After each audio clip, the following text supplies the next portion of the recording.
looking at you? You're a picture in a frame. I make believe you're next to me, but I know it's not the same. Why am I looking at you? You're a pixel on a screen. Your animating principle is nowhere to be seen. Why am I lost in a loveless fantasy when somebody real is waiting out there for me? Why am I looking at you? I've enjoyed the years I've wasted, but the time has come to face the fact that none of what I see is true. So I'm gonna stop looking at you. Selamat siang Bapak Ibu dan pemirsa. Selamat bergabung dalam acara talk show SMK Farmasi Nasional Surakarta memperingati Hari AIDS Sedunia 1 Desember 2021. Kali ini kita mengambil tema pendidikan seks untuk anak dan remaja. Kesempatan kali ini telah hadir di tengah-tengah kita pembicara Dr. Troy Arif. Saya kira tidak asing lagi karena beliau dulu pernah bergabung di Yayasan Pendidikan Farmasi Nasional Surakarta dan beliau juga mengajar di SMK Farmasi Nasional Surakarta. Baik, kita sapa beliau. Selamat siang, Dr. Troy. Siang, Pak Didi. Sehat, Dr. Troy. Wah, nampaknya seperti kembali ke masa lalu ini, ke tempat rumah sendiri ya, Dok ya. Dulu pernah bergabung di Yayasan Pendidikan Farmasi Nasional Surakarta. Terima kasih atas kesempatannya. Iya, Dok. Baik, Dr. Troy, panggilan sapaan beliau pada kesempatan siang hari ini akan menjadi pembicara dan sesuai dengan tema yang tadi, pendidikan seks untuk anak dan remaja. Baik, langsung saja ini Dr. Troy, sebenarnya definisi seks menurut ilmu kedokteran, ini beliau kan seorang dokter ya, jadi kita mendengarkan bersama, kita simak sebenarnya definisi seks menurut ilmu kedokteran itu seperti apa? Oke, sebetulnya gini, seks itu yang sering disalahartikan ke masyarakat itu kan suatu hal yang melakukan hubungan intim atau pornografi. Sebetulnya dari ilmu kedokteran itu seks itu dari arti kata dari bahasa Latin, yaitu dari sexus, artinya jenis kelamin. Jadi seks itu adalah artinya yang singkat adalah jenis kelamin. Nah, jenis kelamin itu dalam arti kita mempelajari jenis kelamin antara perempuan dan wanita. Nah, di dalam seks itu ada sex behavior sama sex action. Sex action itu seks jadi untuk melakukan hubungan seks. Behavior adalah kebiasaan pornografi, kebiasaan melihat yang erotis, atau enggak ada muncul dorongan nafsu terhadap seorang manusia gitu ya. Itu untuk definisi dari seks. Oh ya, jadi tidak sekonotatif yang kita bayangkan gitu ya, Dok. Jadi mengandung etimologi makna gitu ya. Baik, seberapa penting, Dok, pendidikan seks terutama bagi anak-anak dan remaja yang masih kategori usia dini gitu? Ya gini, kalau untuk pendidikan seks sebetulnya itu harus dimulai dari usia dini. Maksudnya usia dini itu sejak dia lahir. Jadi untuk pendidikan seks itu kita bagi beberapa tahap. Umur 1 sampai umur 5 tahun. Di mana umur 1 sampai 5 tahun itu usia untuk mengenali organ tubuh. Jadi seorang bayi atau anak kecil ya, kalau baru lahir kita kasih tahu ini hidung, ambil tepuk tangan, ini mata. Ya, dia semakin dewasa sesuai dengan pertumbuhan, kan ada namanya teori pertumbuhan. Nah, dia mulai menikmati dubur. Dia ngasih tahu, oh ini namanya dubur, oh ini dia kencing, oh ini namanya burung atau penis. Jadi dikasih tahu sedetail mungkin pada umur itu, pada umur 1-5 tahun. Sedangkan umur yang tahap kedua usianya adalah 5-10 tahun. Itu usia masuk sekolah SD biasanya. Nah, 5-10 tahun lebih memperjelas. Ini memperjelas untuk pendidikan seksnya, yaitu dikasih tahu ini laki-laki nanti punyanya penis atau burung, kalau perempuan punyanya vagina, atau sebutannya ya untuk yang ini ya mungkin bisa saya sebut agak tit gitu ya, atau enggak yang lainnya. Nah setelah itu masuk masa remaja. Nah remaja, sesuai kriteria WHO, seorang remaja itu jadi pendidikan edukasi seks pada remaja. Remaja itu antara umur 10 sampai 19. Permenkes pun juga mengatur bahwa remaja itu usia antara 10 sampai 18. Dan remaja pun dibagi menjadi 3. Ya, remaja awal, remaja tengah, sama remaja akhir. Gitu. Remaja awal itu antara 10 sampai 12 tahun. Nah, di sini pada usia ini seorang manusia mulai muncul hormon untuk laki-laki itu testosteron. Nah, dan perempuan tuh hormon estrogen atau progesteron. Di sini dia mulai muncul. Nah, di sini kita terangkan pada seorang tersebut. Kalau perempuan mengalami suatu haid umur 10 sampai 12 tahun itu haid, menats, ya toh. Dan laki-laki kita terangkan dia sudah mulai testosteron, sudah mulai mimpi basah. Ya. Nah, setelah itu umur 13 sampai 15. Ini SMP biasanya. Nah, anak-anak SMP ini mulai mencari identitas diri. Dia mulai mencari, oh, saya seorang laki-laki. Nah, ini harus kita kasih tahu, laki-laki nanti senangnya sama lawan jenisnya perempuan. Terus kita tahu juga, oh, nanti kalau umur segini harus umur laki-laki membersihkan alat kelaminnya dengan baik dan benar. Umpamanya ya salah satunya sebelum itu sih mungkin disunat bisa ya, atau enggak kalau memang tidak disunat ya dicari, kita kasih tahu cara membersihkan yang benar. Terus kalau untuk perempuan kita kasih tahu nanti akan muncul payudara, muncul tumbuh rambut di sekitar alat kelamin, lalu suara mengecil, untuk laki-laki suara membesar. Lalu juga kita mulai umur segitu, umur 13 sampai 15, mulai kita kasih tahu proses persalinan dan bagaimana bisa terjadi hamil. Itu kita harus kasih tahu. Ya. Nah, setelah itu juga kita mulai memberi pengetahuan bahwa ada penyakit-penyakit yang bisa berhubungan dengan alat kelamin, tapi tidak secara mendetail, hanya garis besarnya saja. Nah, setelah itu usia 16 sampai 18. Nah, usia SMF. Usia-usia sini yang mulai rawan, di mana di sini sudah organ tubuhnya sudah seperti orang dewasa. Ya toh, kita lihat anak-anak didik kita lah. Ya, kita mungkin lihat, wah, ini cantik. Nah, ini ganteng. Karena apa? Organ tubuhnya sudah seperti orang dewasa, tetapi dia punya otak, perkembangan masih seorang anak. Tadi saya bilang divisi anak adalah 0 sampai 18 atau 19 kriteria WHO. Nah, disinilah kita mulai memberikan sex edukasi yang benar-benar. Satu, umpamanya masalah pergaulan. Apabila pergaulan yang maksudnya pergaulan yang sehat, umpamanya kalau senang dengan lawan jenis cukup satu saja dan tidak usah macam-macam, umpamanya sampai membuat hamil atau enggak. Ya banyak kalau pacaran lah, ya pacaran masih mungkin boleh, tapi hanya sebatas ya ada etikanya lah, pegang tangan aja lah. Itu yang aman.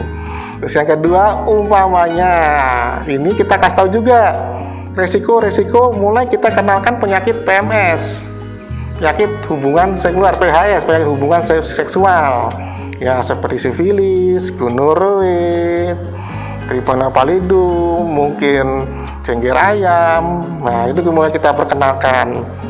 Nah, di situ, dengan adanya sudah memberi pengetahuan sejak dini dari usia lahir sampai dia remaja, maka dengan sendirinya seandainya dia tahu bahwa oh ternyata aku kalau melakukan hubungan seks, satu resikonya adalah bisa terjadi hamil, ya. Orang pasti takut, ya kan? Kalau orang udah takut pasti akan berusaha tidak melakukan. Dan diulang terus bahwa hubungan seks yang yang istilahnya berkali-kali dengan berganti-ganti pasangan itu akan menimbulkan penyakit hubungan kelamin. Nah, dia juga akan takut. Nah, dengan begitu bahwa pelajaran seks sejak dini, edukasi seks sejak dini itu sangat relevan untuk mencegah AIDS. Singkatnya seperti itu.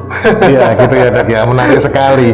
Jadi intinya sex education atau pendidikan seks itu juga disesuaikan dengan umur ya Dok ya. Iya. Disesuaikan dengan kondisi daripada tingkatan daripada anak usia gitu ya Dok ya. Jangan sampai nanti usia umur 5 sampai 10 sudah kita kasih tahu cara hamil bagaimana. Iya. Nanti mereka Baik Dok, tadi belum tahu. Terus nanti mereka malah mencoba-coba bukan mencoba, malah sekarang era digital. Mereka buka Google cara hamil. Nah, betul Dok. Ini ada kaitannya dengan era digital ini ya. Ini kan anak-anak kita ini kan tidak bisa lepas dari gadget ya sekarang ya. Benar. Apalagi internet yang sangat luar biasa untuk bisa akses kemana-mana. Nah, ini kira-kira langkah apa yang diambil untuk menghadapi era digital yang sekarang ini mulai marak, mulai dari anak usia SD lah katakanlah sampai dengan anak usia SMA, khususnya ini mensikapi tentang bahaya pornografi. Ya, yang paling satu utama itu adalah keluarga. Karena kalau keluarga tidak mendukung, keluarga tidak mendidik anak bahwa ini gadget harus dibatasi, harus digunakan seperlunya atau digunakan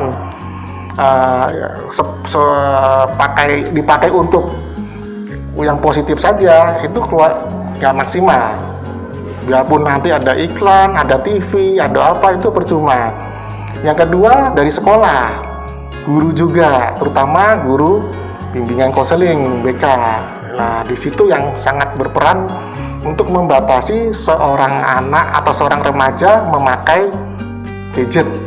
Ya, karena gadget itu bisa menimbulkan suatu depresi. Ya toh? Depresi dalam arti apa? Zaman sekarang itu pengen kalau kita nulis status tadi di WA, status Instagram, pengennya apa? Ditampilkan yang baik-baik, yang bagus-bagus.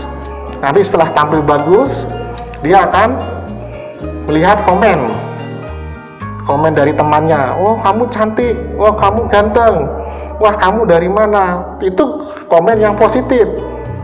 Tapi ada juga nanti pasti ada komen yang negatif. Wah kamu kok kelihatan tebel ya. Kok kamu bajumu kok agak sedikit terbuka ya. Mau nggak mau dia jadi depresi. Dan mau nggak mau dia akan main handphone terus. Terus yang kedua bisa menimbulkan susah tidur, insomnia. Ya apa? Karena dia harus buka terus. Dia lihat status temennya, Instagram temennya, dia buka. Oh ada ini. Terus dia juga lihat lagi. Sebentar dia lihat lagi status temennya. Sebentar lagi dia buka Kepo Facebook. Gitu ya Dok ya. Nah, apalagi sekarang bukan hanya pornografi Pak, game. Yang paling bahaya itu sekarang juga cari pornografi, game. Dia main game terus. Terus efek negatif dari ini juga pemakaian internet itu adalah iri hati. Kenapa? Karena pada saat kita posting, ya saya juga mungkin kali ya kalau posting inginnya kelihatan apa? Mewah, inginnya kelihatan sempurna. Posting klik di tempat wisata, jalan-jalan dulu cuy, atau enggak pas makannya yang enak-enak di foto ceklik, hilang ya toh. Nah, orang mau nggak mau lihat itu kan jadi iri hati. Jadi banyak peran ya Dok ya. Jadi di samping keluarga, sekolah juga lingkungan ya Dok. Terus untuk pornografi di sini untuk peraturan pemerintah memang sudah mulai ketat. Sudah banyak website tertentu yang sudah mulai diblokir oleh pemerintah untuk website yang pornografi. Ya, saya rasa peran pemerintah juga sangat penting untuk memblokir dari konten-konten yang kurang tepat. Nah, kembali lagi yang paling penting tadi saya ditanya, bagaimana sikap remaja harus ini? Satu, harus peran aktif dari orang tua. Orang tua itu nggak boleh, saya sebagai orang tua itu harus ini, harus apa? Saya harus tahu, tidak boleh ngomong saya tuh gaptek, nggak boleh ngomong tuh saya gaptek, nggak boleh. Anak sekarang tuh nggak bisa dibilangin pelan-pelan. Kita harus pinter, jangan sampai nanti anaknya sudah tingkatnya sudah C, sudah sampai tingkat 10, orang tuanya baru tingkat 2. Semua disembunyikan. Terus yang kedua adalah peran guru, terutama guru bimbingan konseling. Di sini guru konseling akan memberi, mungkin kadang-kadang ada remaja yang malu sama orang tua ngomong, saya punya masalah dengan pacar saya, ya toh. Nah, biasanya bimbingan konseling dia bisa ngomong. Nah, di sini guru bimbingan konseling juga harus yang istilahnya bisa memberi, mengayomi anak tersebut. Terus yang terakhir ya tadi, pemerintah yang mulai sudah bagus sekarang, saya rasa sekarang kalau kita searching di Google cari kata-kata itu sudah sulit ya untuk pornografi. Tapi yang susah sekarang game. Itu pemerintah belum bisa meng-cut game, bagaimana caranya game itu jangan terlalu filternya game itu kadang-kadang gini, di gamenya pun juga kadang-kadang ada gambar-gambar yang sedikit pornografi. Baik dok, ini tadi kembali ke tema kita yaitu memperingati Hari AIDS Sedunia dok. Dari tadi yang kita sampaikan atau dokter sampaikan tentang pendidikan seks usia dini tadi, apakah ada korelasi dengan upaya pencegahan penyakit AIDS itu dok? Ya pasti, karena kalau kita memberikan suatu pendidikan, umpamanya kita sebagai guru memberikan pelajaran matematika 5 tambah 2 adalah 7, naik lagi besok lagi 5 tambah 2 adalah 7, terus setiap hari diulang, akhirnya apa? Hafal dia tahu. Oh sama, kalau pendidikan seks kita ulang terus, kita kasih terus. Jadi memang pendidikan seks itu tidak seperti programnya, mestinya menurut saya itu masuk kurikulum. Dalam arti jangan sampai nanti cuma setahun sekali yang dilaksanakan, atau enggak 6 bulan sekali yang dilaksanakan, atau malah kadang-kadang kelas 3 baru kita kasih pendidikan seks. Tunda, lebih baik masuk kurikulum. Kalau dia masuk kurikulum diulang dengan pengulangan itu dia tahu resikonya kehamilan, resikonya seks bebas, resikonya kalau kena penyakit, dia lihat gambar-gambar penyakit. Nah, dia tahu, oh ternyata bisa seperti ini, masa depan suram. Dia pasti akan takut dan akan tidak berusaha mencoba. Kalau kita tidak memberikan suatu contoh pendidikan yang benar dan tidak diulang, pasti dia akan mencari sumber yang lain. Nah, sumber yang lain itu kadang-kadang keliru. Nah, kalau sudah keliru, oh ini enak loh, coba aja. Ya toh, buka ini enak loh, coba. Lah dia pasti apa iya toh? Dia pertama masih karena punya akhlak, punya agama, dia pasti berusaha menolak. Tapi namanya sifat manusia tadi saya bilang hormon, estrogen, progesteron, testosteron itu mulai meledak-ledak pada remaja, meledak-ledak sekali. Ini badai, dia pasti untuk mencoba. Nah, kalau kita tidak memberikan pendidikan seks berulang-ulang, itu akan bisa menyebabkan seks bebas akan mudah timbul penyakit hubungan seksual. Penyakit hubungan seksual yang kita takuti adalah AIDS. Itulah jawaban pertanyaannya. Oke, baik. Tadi disinggung oleh dokter tentang seks bebas ya, atau pergaulan bebas yang lagi marak di remaja, sampai bahkan ada seks pranikah. Nah ini kira-kira ada nggak dari dokter kira-kira tips untuk hidup sehat bagi remaja, khususnya ini pelajar, supaya tidak masuk ke ranah seks bebas atau pergaulan bebas, atau bahkan yang kita sebut dengan seks pranikah tadi. Oke, ya pertanyaannya tuh susah gampang. Maksudnya gini, hidup sehat tuh kita harus sesuai dengan kriteria. Sehat itu sehat jasmani, dan fisik. Ya, yang perlu kita perhatikan dulu fisiknya. Yang di sini kita perhatikan fisik dulu.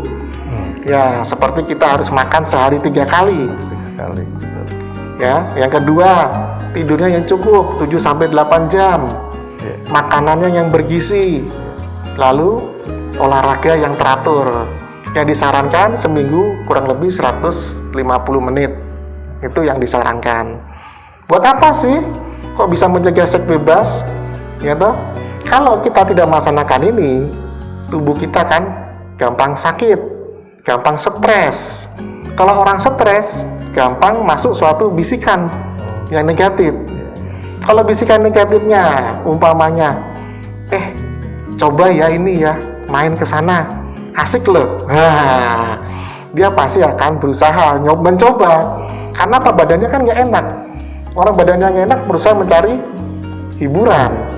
Mencari hiburan yang kurang bagus, konotasinya dalam arti yang mengandung pornografi, lah itu biasanya akan mengarah ke sana. Dia ternyata dicoba, enak, badanku segar, dan akan mengakibatkan adiksi, ketagihan. Nah, makanya sebelum kita ini kita harus membuat badan kita, fisik kita sehat sebelum hidup sehat secara seks.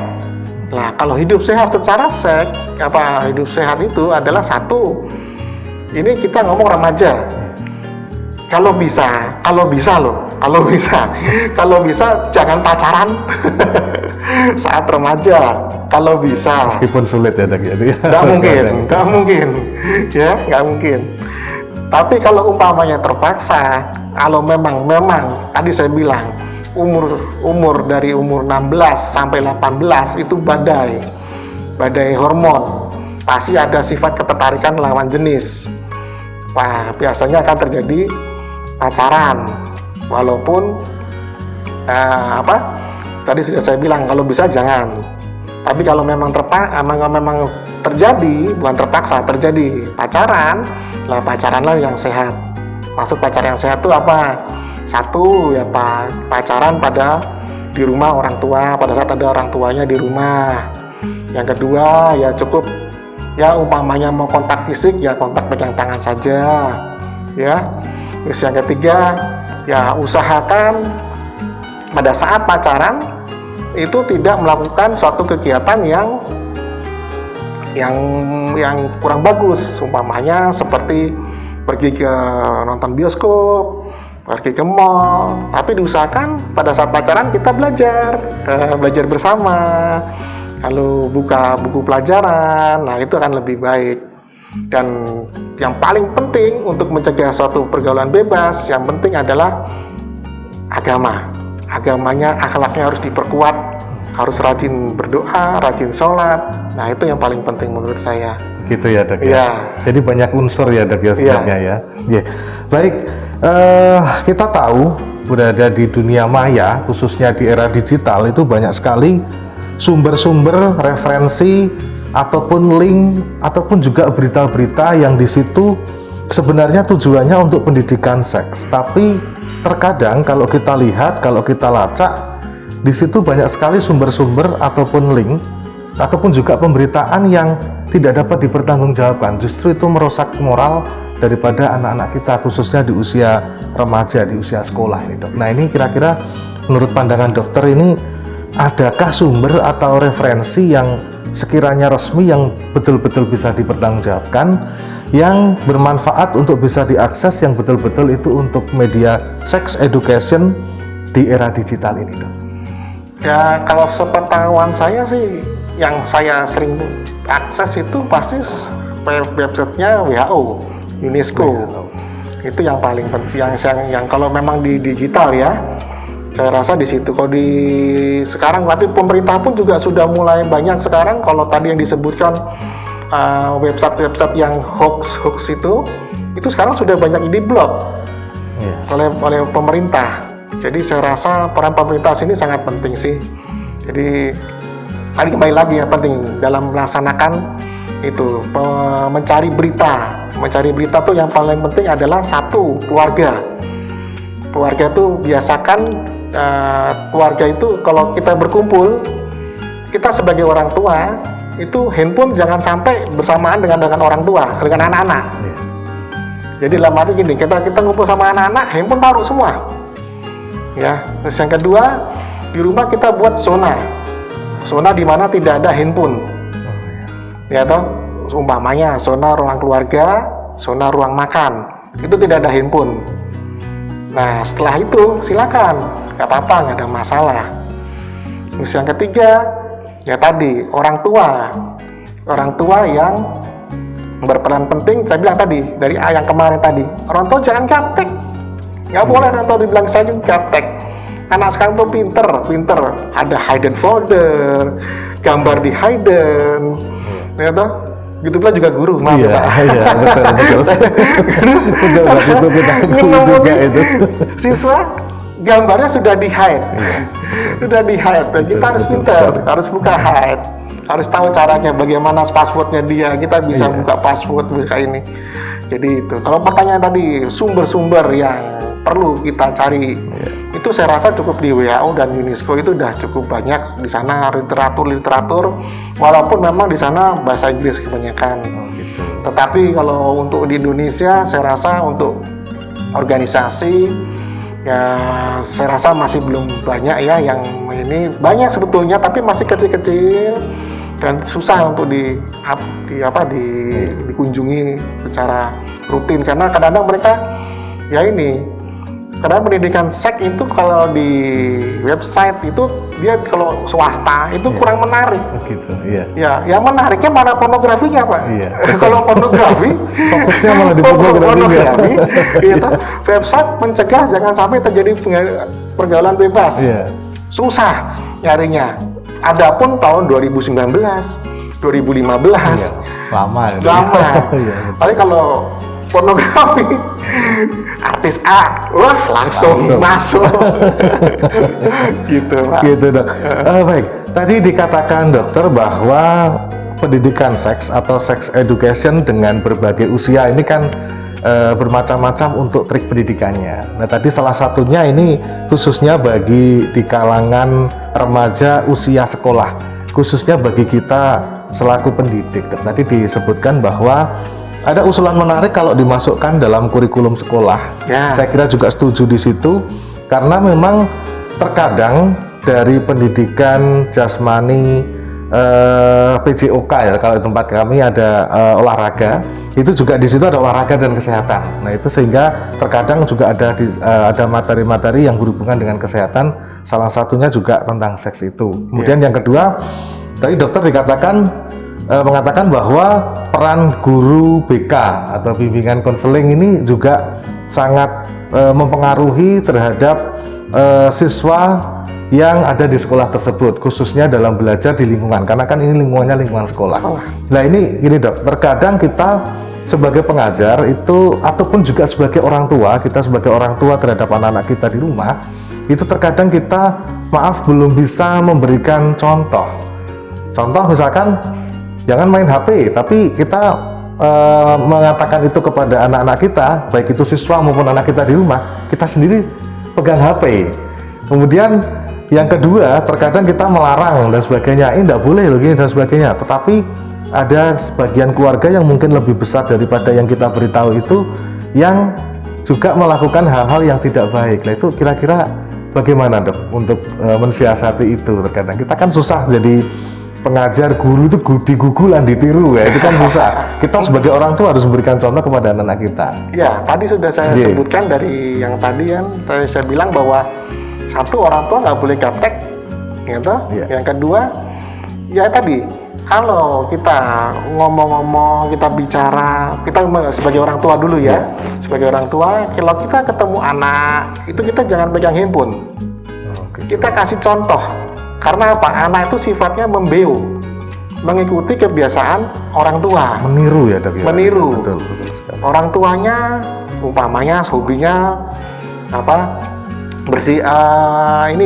betul-betul motor, pasti anaknya mau nggak mau nanti akan mengikuti tanpa disuruh dia akan mengikuti betul-betul motor secara tidak langsung. Betul sekali. Ibunya senang gambar, ibunya senang nyanyi, pasti anaknya pasti akan ikut nyanyi. Dari psikologis tanpa menyuruh, kita memberi contoh. Ini loh, bapak, ibu nggak pegang handphone kalau kita sama-sama. Itu contoh yang pertama. Contoh yang kedua, kalau umpamanya sangat itu masih, itu kan long, maksudnya pendidikan panjang, yang panjang butuh waktu. Kalau yang singkat, kita bikin zona di rumah atau zona kondisi. Dalam arti gini tadi, zona di rumah saya nggak mau sebagai orang tua, saya tidak mau di ruang keluarga, di ruang makan kamu pegang handphone. Dan kita juga komit sebagai orang tua. Jadi peraturan komit. Ini di rumah, pokoknya pada saat di ruang makan kan pasti kan makan bareng-bareng. Atau enggak pada di ruang keluarga kita ngobrol sambil kadang-kadang ada nonton TV bareng-bareng. Itu jangan pegang handphone taruh. Kita biar bisa kalau nonton TV apa kita ngobrol kan bisa saling menimbali.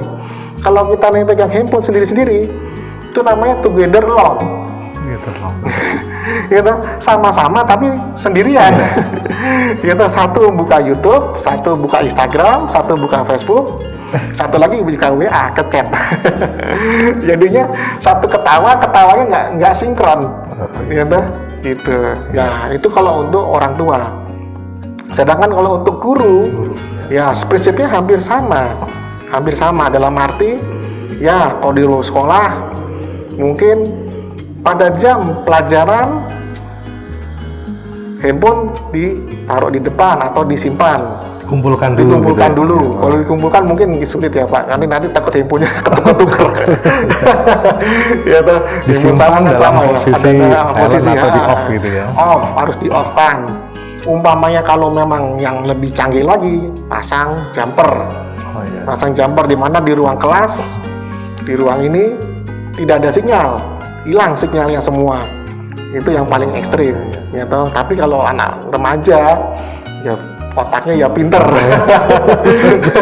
Ya otaknya pinter, ada akal aja. Pasti dia cari cara biar bisa ini, ya toh. Itu yang ya untuk membatasi. Yang kedua, untuk gurunya sendiri perlu pelatihan. Jangan sampai gini, kadang-kadang kita ngomong sama remaja, itu ngomongnya seperti remaja. Itu remaja itu nggak respect malah. Jadi kalau kita ngomong sama remaja, umpamanya remaja ngomong apa? Bicara, konsultasi, terus kita ngomongnya, ya gue juga gitu. Nah itu nggak bagus. Kita harus sebagai guru kita harus superior di atas. Jadi kita kalau mau menasihat biar anak itu tersampaikan dengan baik.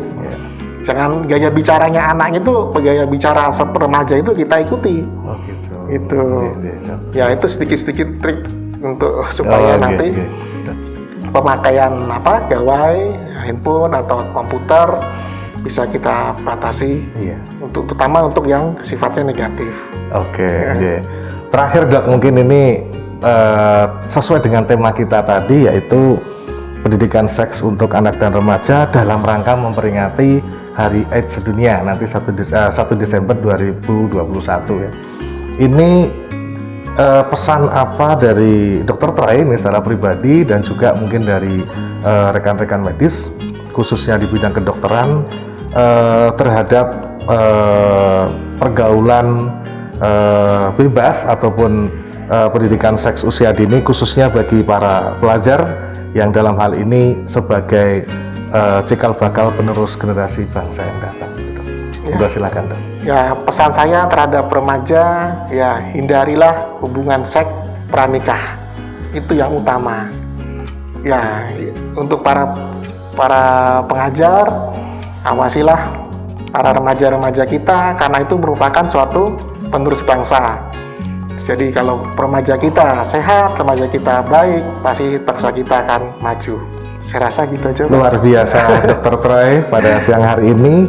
Beberapa simpulan yang dapat kita sampaikan terkait dengan beberapa hasil diskusi yang tadi disampaikan oleh Dr. Troy, bahwa untuk pendidikan seks di usia anak dan remaja ini penting berdasarkan segmen usia yang pertama. Kemudian yang kedua, peran aktif daripada keluarga, peran aktif daripada guru atau lingkungan sekolah. dan juga peran aktif terhadap lingkungan masyarakat ini juga turut membantu bagaimana proses daripada anak-anak kita untuk bisa mengenal lebih jauh tentang sex education. Kemudian yang ketiga adalah bahwa sebagai guru ataupun orang tua kita harus bisa memberikan contoh, kita juga harus bisa memberikan sex education kepada anak-anak kita, kepada generasi kita, dan kita harus lebih satu langkah lebih maju daripada mereka dalam rangka untuk pengawasan, untuk kebaikan generasi anak-anak kita mendatang. Ya. Mungkin itu, Dr. Troy, terima kasih atas juga, Pak Didi. beberapa pertanyaan yang tadi sudah dijawab dan juga sudah diterangkan, sudah dikupas tuntas oleh beliau, dan tentunya sangat bermanfaat bagi kita semua, khususnya dari Bapak Ibu guru, dari orang tua, dan juga kepada seluruh pelajar, khususnya di SMK Farmasi Nasional Surakarta, ataupun juga di seluruh pelajar di Kota Surakarta ataupun di seluruh Indonesia. Kami ucapkan terima kasih sekali lagi Dr. Troy atas kehadiran dan juga ilmu yang sudah dibagikan. Dan demikian tadi untuk talk show SMK Farmasi Nasional Surakarta dengan tema Pendidikan Seks untuk Anak dan Remaja memperingati Hari AIDS Sedunia 1 Desember 2021. Sehat dan sukses untuk Dr. Troy. Terima kasih. Sehat dan sukses untuk kita semua. Amin. SMK bisa, Farmasi Kusuka, Nasional tetap jaya. Selamat siang, selamat berjumpa kembali.